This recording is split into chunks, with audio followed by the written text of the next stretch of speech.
Dan sekarang kita terima kasih pada YB dan seterusnya kita jemput pula Menteri Pengangkutan kita yang ada di sini. Dipersilakan. Datuk Seri Yang di-Pertua, izinkan saya merakamkan setinggi-tinggi penghargaan dan terima kasih kepada 11 orang ahli yang berhormat senator yang telah membahaskan isu-isu di bawah Kementerian Pengangkutan Malaysia. Saya terus pergi kepada pindaan Aktah Pengangkutan Jalan 2020. Seperti mana yang telah dibangkitkan oleh Yang Berhormat Senator Datuk Razali Idris dan Yang Berhormat Datuk Ng Chiang Chin. Seperti mana yang kita sedia maklum, sebagai salah satu strategi utama dalam usaha mencegah dan menjadi deterrence kepada orang ramai daripada memandu di bawah pengaruh alkohol atau dadah, Akta Pengangkutan Jalan 1987 atau Akta 333 akan dipindah bagi meningkatkan hukuman berkaitan kesalahan memandu dengan tidak mematuhi peraturan jalan yang merangkumi memandu dalam keadaan mabuk, di bawah pengaruh alkohol, dadah serta secara melulu dan berbahaya. Rang undang-undang ini telah pun dibentangkan dan dibahaskan dan diluskan di Dewan Rakyat pada 26 Ogos yang lalu. Seterusnya, rang undang-undang ini akan dibawa ke Dewan Yang Mulia ini dalam minggu depan dan akan diperbahaskan dalam Dewan ini untuk mendapatkan kelulusan. Secara spesifik, pindaannya Seksyen 41 hingga Seksyen 45 merupakan komitmen kerajaan untuk memastikan tindakan tegas bagi kesalahan pemanduan di bawah pengaruh alkohol, dadah atau memandu secara melulu termasuklah merempit. Berkenaan dengan cadangan Yang Berhormat Datuk Razali bin Idris untuk masukkan hukuman mati di dalam pindaan akta ini di bawah subsection 44 dalam kurungan 1 Akta 333, elemen yang perlu dibuktikan adalah orang kena tuduh yang memandu di bawah pengaruh minuman yang memabukkan akibat daripada tindakan memandu di bawah pengaruh minuman yang memabukkan itu. Dia telah menyebabkan satu kematian. Oleh demikian, elemen pembuktian di bawah Seksyen 44 dalam kurungan 1 ini tidak mensyaratkan keperluan untuk membuktikan mens rea ataupun mindah yang bersalah khususnya untuk menyebabkan kematian sebagaimana peruntukan berhubung dengan kesalahan membunuh di bawah Seksyen 302 Kanun Keseksaan atau Akta 574 kesalahan membunuh orang yang sekiranya disabitkan kesalahan boleh membawa hukuman mati. Dengan kata yang lain, dia perlu dibuktikan beyond reasonable doubt.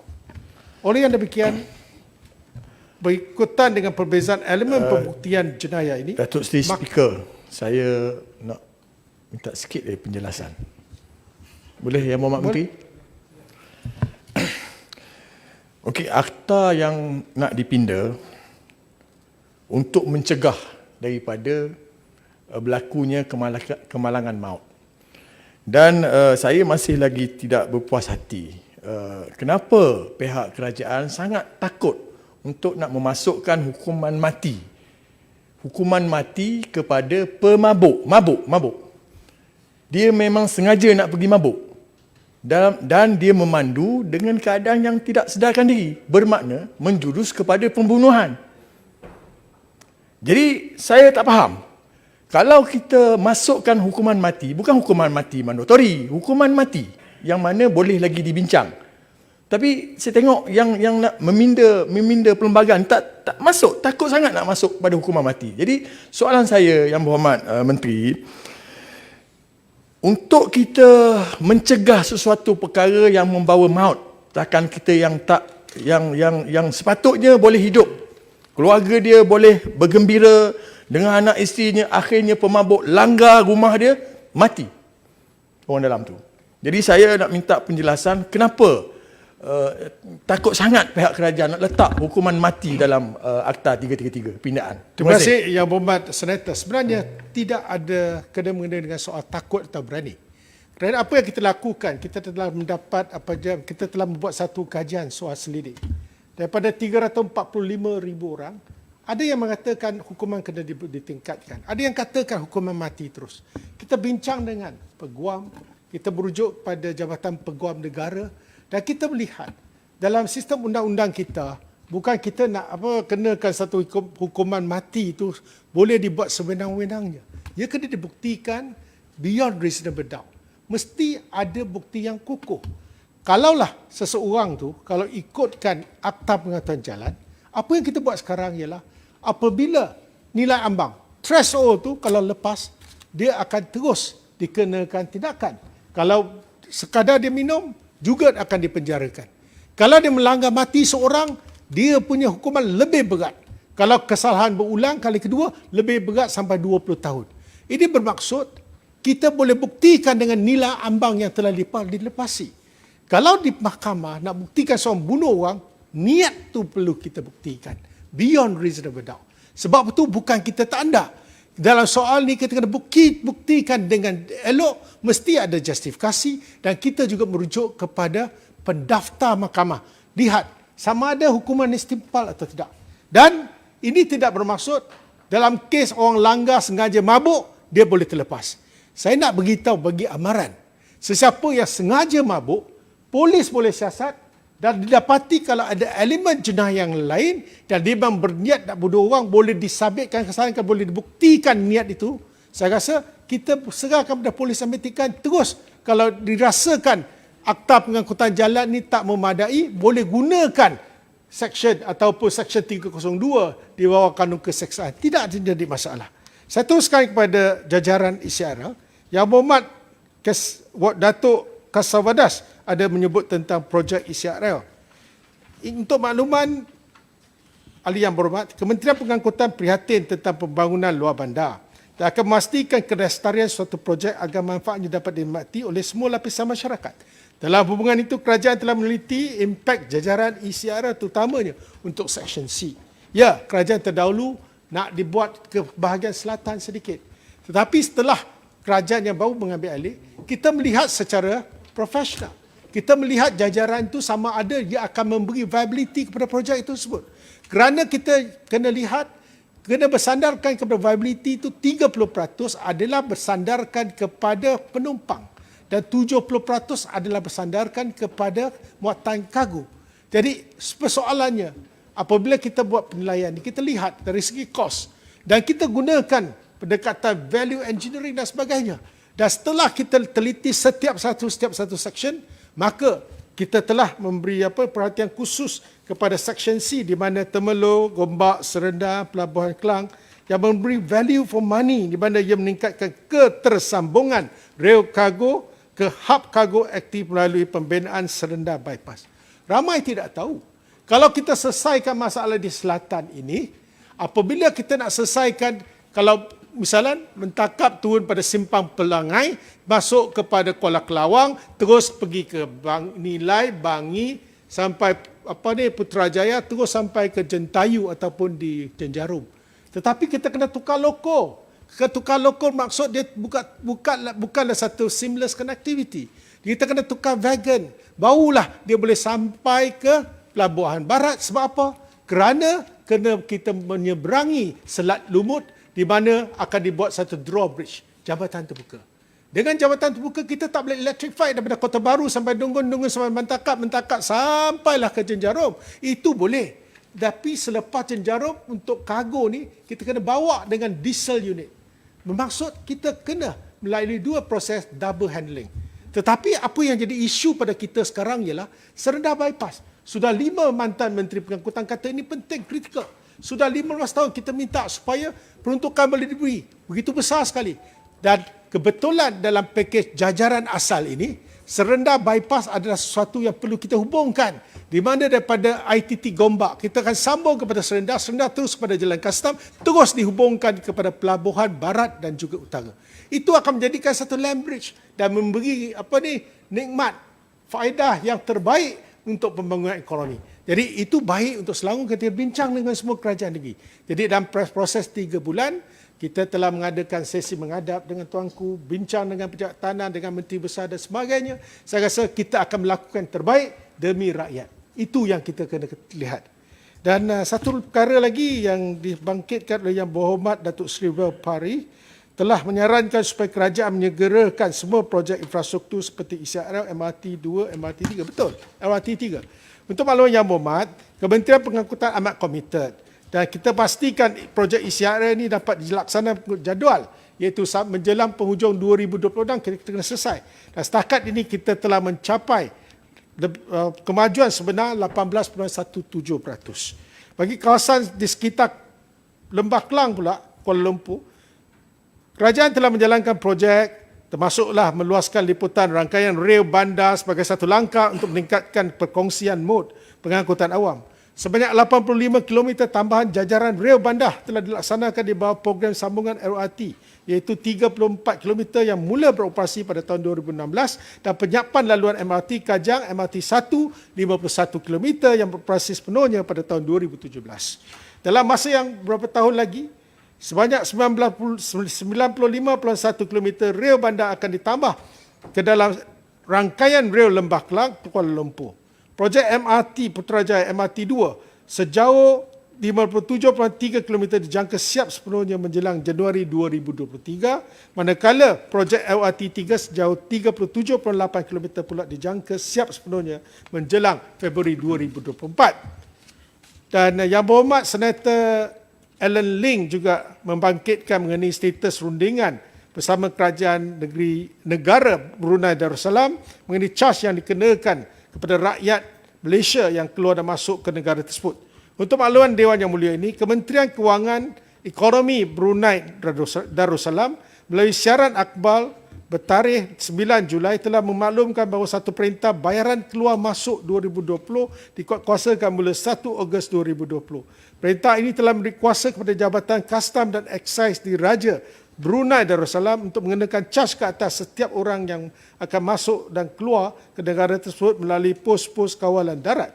Caj yang dikenakan adalah sebanyak $3 Brunei dan setiap orang dan setiap hala perjalanan. Objektif utama pelaksanaan caj ini adalah untuk menyeraskan bayaran dan caj-caj yang telah dikenakan pada masa ini kepada orang ramai yang keluar dan masuk ke Brunei melalui laluan udara dan laut. Caj ini akan dikenakan pada semua warga negara Brunei Darussalam dan warga negara asing yang hendak keluar atau masuk ke negara tersebut melalui pos-pos kawalan darat sama ada menggunakan kenderaan atau berjalan kaki.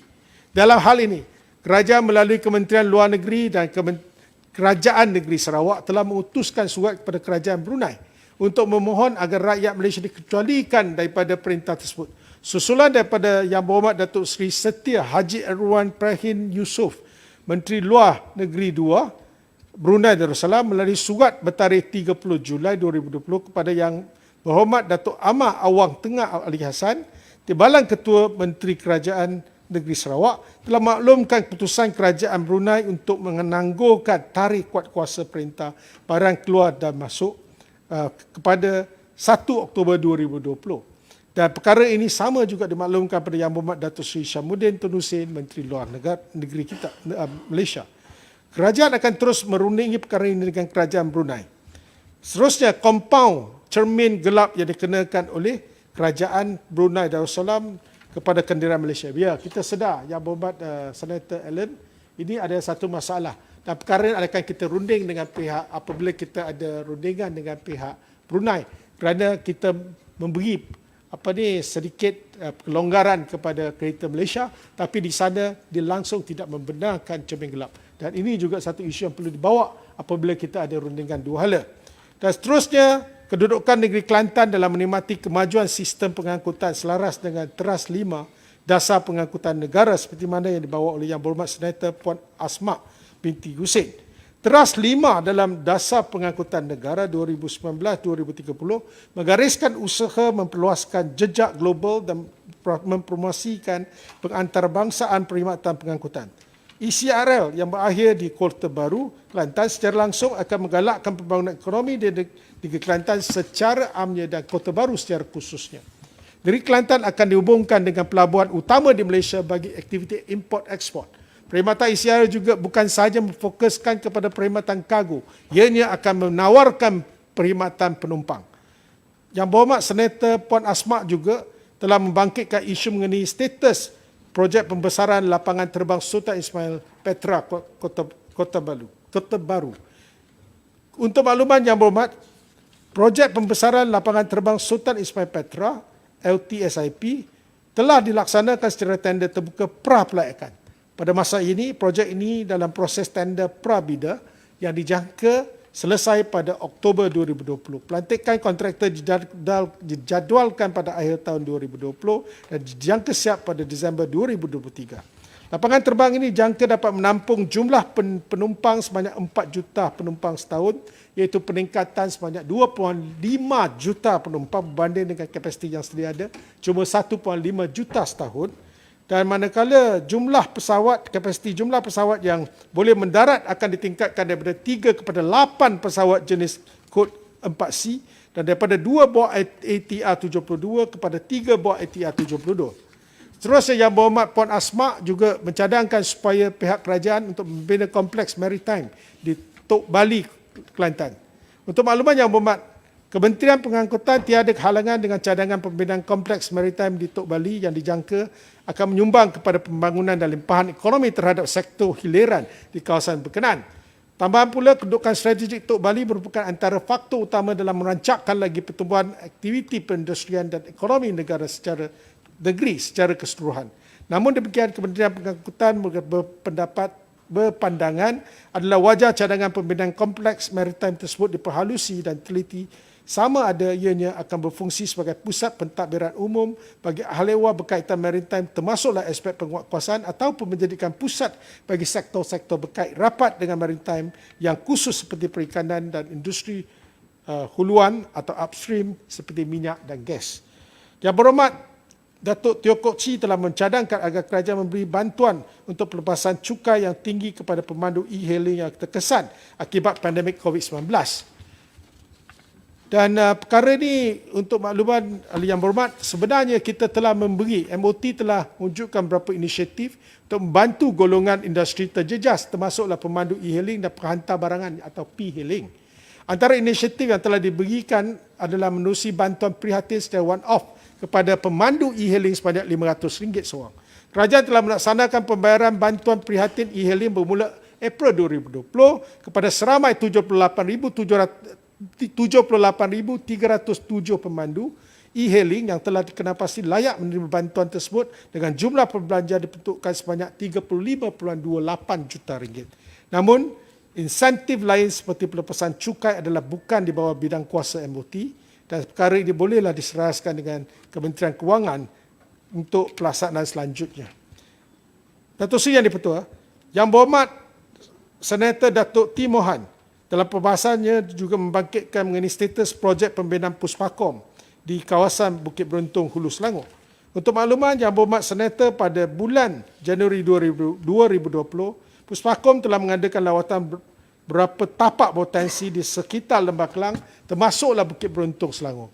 Tujuan lawatan tapak tersebut adalah untuk mengenalpasti tapak yang sesuai bagi pembinaan pusat pemeriksaan Puspakom yang baru bagi menggantikan pusat pemeriksaan Puspakom yang terletaknya agak di kawasan yang sibuk iaitu di Wang Semaju, di Kuala Lumpur.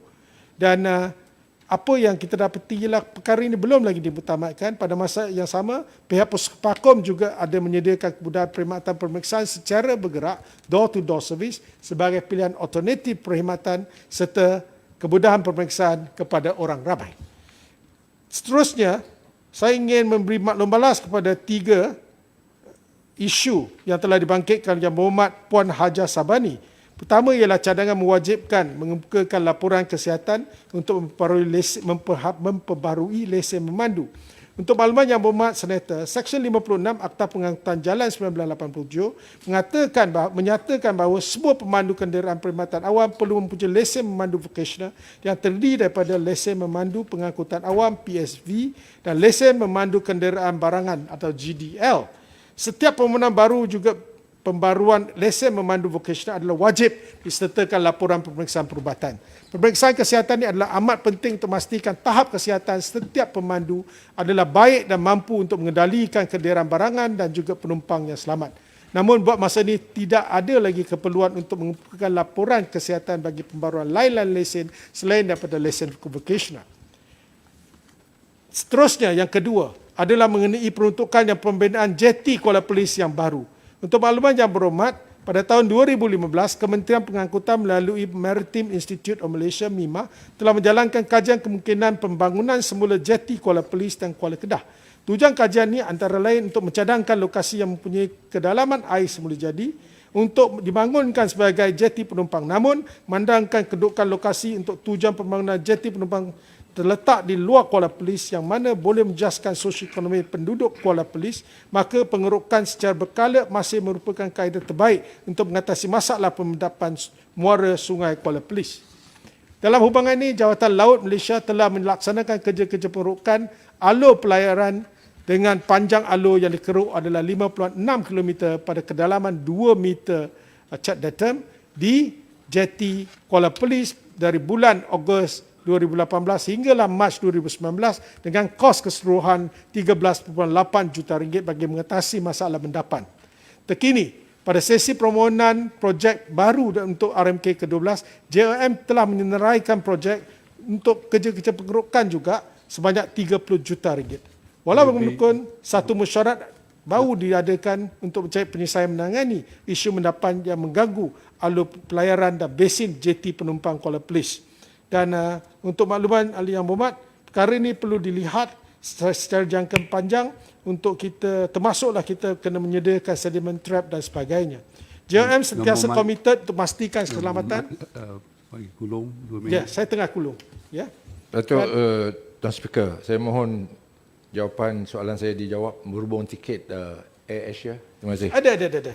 Saya rasa dalam berapa minit ni saya boleh dapat habiskan. Ya. Sikit lagi. Projek pengerukan juga memberi manfaat yang berkesan kepada masyarakat setempat seperti nelayan dan pengusaha bot. Dan seterusnya kepada industri penerbangan. Yang berhormat Puan Haja Sabini juga menyentuh tentang COVID-19. Saya cuma nak secara ringkas memberitahu amat terkesan. Kalau dari segi penumpang yang kita uruskan, sebelum COVID banding dengan selepas COVID, jauh beza. Sampai hari ini pun dari segi penumpang, untuk bulan lalu baru saja 1.4 juta. Kalau kita dulu di KLIA, dalam satu bulan lebih kurang 85 juta. Dan begitu terkesannya. Dan dia bukan saja pada syarikat penerbangan. Dia juga mengakibatkan MAHP yang merupakan pengurusan airport ni juga menanggung. Setiap tahun kena bayar 2 bilion ringgit untuk pengoperasian 39 buah lapangan terbang. Jadi kita juga membantu mereka dari segi kita kecualikan charge untuk parkir dan juga kita memberi kemudahan kepada mereka, termasuklah kita mengambil pandangan WHO dan juga ICAO. Kalau dulu kita ada social distancing atau penjarakan fizikal, tetapi dalam pesawat selagi dia memakai pelitup muka, kita boleh benarkan mereka buat. Itu adalah cadangan daripada antarabangsa WHO dan juga IATA. Dan seterusnya, saya ingin memaklumkan pada yang berhormat kepada cadangan pemulangan semula kos tiket penerbangan yang dibatalkan oleh Asia. Yang berhormat, Senator Laksamana Pertama Haji Muhammad Imran, kita sentiasa prihatin. Seperti mana yang kita janjikan. Dan dalam perbahasan tadi, Yang Berhormat telah membangkitkan isu tentang kos tiket penerbangan yang dibatalkan oleh Asia. Dan kebetulan hari ini kita minta Asia datang terangkan apa sebenarnya berlaku. Ya. Untuk maklumat Yang Berhormat Senator, ya kali pertama, baru kementerian bila dapat saja mendengar aduan daripada Yang Berhormat, kita panggil Asia. Dan Asia melalui emailnya bertarikh 9 September telah memaklumkan bahawa mereka telah menjalankan siasatan terperinci berhubung dengan pembatalan penerbangan laluan Kuala Lumpur Labuan AK 5172 bertarikh 23 dan 24 Julai dan aduan daripada Persatuan Veteran TLDM yang memohon supaya pihak Asia memulangkan duit penerbangan. Pihak Asia ini sebenarnya apabila terima email tu, ada sedikit masalah teknikal ialah melalui email tu ada sekatan pula, senarai itu tak diberikan. Sebab apabila senarai tak diberikan tertakluk pada password, maka mereka ni kata kunci dia tak ada, dia hubung balik. Jadi respon tu dalam 7 hari. Kalau tidak by default dia akan hilang. Jadi walau bagaimanapun pihak Asia telah berjanji supaya perkara dapat diperhatikan, sama ada kita memberi mulangkan semula ataupun kita bagi credit share. Itu yang kita berlakukan dengan Asia. Saya akan hubungkan pihak Asia dengan Yang Berhormat dan saya rasa memang wajar kita membantulah veteran askar tentera ni. Jadi balik kepada cadangan Kota Baru sebagai hub penerbangan. Yang Berhormat Tuan Surveyor Haji Muhammad Apandi ada menyebut tentang menjadikan Kota Baru sebagai hub penerbangan baru. Saya nak beritahu di Malaysia ni kita ada 5 lapangan terbang antarabangsa. 16 adalah lapangan terbang yang lain dan kita ada 18 adalah slowport. Jadi bermaksud yang airport kecil-kecil. Jadi kita sudah ada 6 international airport. Jadi cadangan kita tak berhasrat untuk tingkatkan dia sebagai lapangan terbang antarabangsa. Akan tetapi, ini tidak bermaksud mereka tidak boleh mengajak mana-mana syarikat penerbangan untuk terbang. Seperti mana di Melaka, ada juga penerbangan daripada Indonesia datang. Ataupun di tempat-tempat lain, saya rasa tidak ada masalah. Dalam hubungan ini, Kementerian Pengangkutan sentiasa menggalakkan syarikat penerbangan Malaysia untuk menyediakan menambah kekerapan perkhidmatan penerbangan bagi laluan domestik dan antarabangsa ke LTSIP melalui laluan Kota Baru dan Ho Chi Minh. Jadi, walaupun cadangan untuk menyediakan dan menambah kekerapan jadual penerbangan bagi mana-mana laluan ini tertaluk pada kemampuan syarikat penerbangan dan juga mendapat persetujuan daripada MAFCOM dan CAM. Itu saja. Semua telah dibangkitkan oleh ahli yang berhormat seramai 11 orang. Jadi bagi pihak Kementerian Pengangkutan, sekali lagi saya ucapkan ribuan terima kasih kepada semua ahli yang berhormat yang telah berbahas dan memberi input yang bermakna kepada Kementerian Pengangkutan Malaysia. Sekian, terima kasih. Terima kasih Yang Berhormat.